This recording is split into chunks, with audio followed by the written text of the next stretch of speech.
जैसे कि स्टूडेंट्स, जैसे कि हमने लास्ट वीडियो में डेप्रिसिएशन के बारे में बात की थी।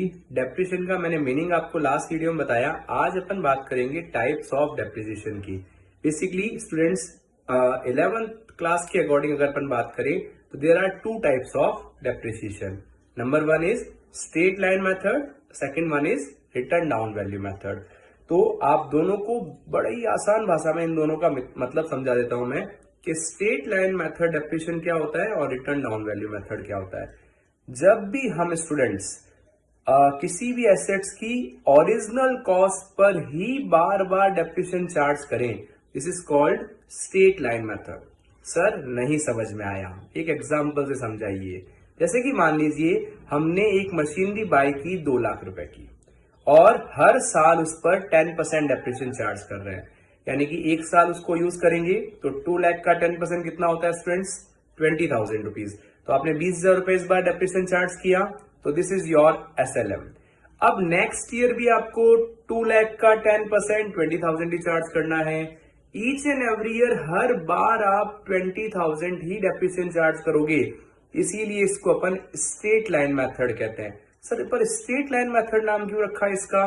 क्योंकि स्टूडेंट्स अगर मैं इसका कर्व बनाऊं, ईयर बाय ईयर का ग्राफ बनवाऊं आपको, तो आप देखेंगे कि हर साल 2020 का 1000 का ही लग रहा है, तो एक स्ट्रेट लाइन ग्राफ में तैयार हो जाएगी, है ना। तो इसीलिए इसका नाम रखा गया है स्ट्रेट लाइन मेथड। वहीं पर हमारा सेकंड मेथड होता है students return down value method. ये मेथड कहता है आपको हर बार रिमेनिंग वैल्यू यानी डेप्रिसिएशन चार्ज करने के बाद में जो रिमेनिंग वैल्यू रहती है उस वैल्यू पर डेप्रिसिएशन चार्ज करना चाहिए। जैसे कि फर्स्ट ईयर आपका 2 लाख का मशीन है तो 20,000 फर्स्ट ईयर के एंड में डेप्रिसिएशन चार्ज किया, तो रिमेनिंग बचा स्टूडेंट्स 1,80,000। अब हमें नेक्स्ट ईयर 1,80,000 का 10% लाइक 18,000 चार्ज करना है।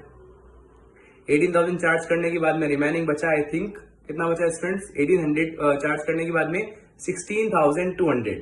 तो अगली बार 1620, यानी कि अगर उसका 16,200 का आप 10% निकालेंगे तो 1620 होता है।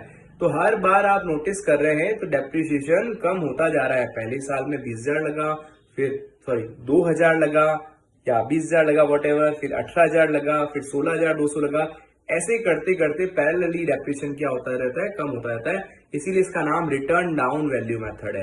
यानी जो भी रिमेनिंग वैल्यू बचा, रिटर्न डाउन वैल्यू बचा, उस पे आपको डेप्रिसिएशन चार्ज करना होता है, इसलिए इसको डेप्रिसिएशन का रिटर्न डाउन वैल्यू। तो क्या समझ में आया स्टूडेंट्स? अगर डेप्रिसिएशन हर बार ओरिजिनल कॉस्ट पे चार्ज करें, this is called straight line method. और वहीं पर हम लोग डेप्रिसिएशन रिमेनिंग वैल्यू यानी after the charging of depreciation जो रिमेनिंग वैल्यू बचता है उस पे चार्ज करें हर साल, तो उसको कहते हैं अपन क्या? Return down value method. तो आप आई थिंक आपको डेप्रिसिएशन का ये मेथड्स का थ्योरेटिकल पॉइंट समझ में आया होगा। प्रैक्टिकल में मैं क्लास लेके आऊंगा। तब तक स्टे ट्यून। जय श्री कृष्णा।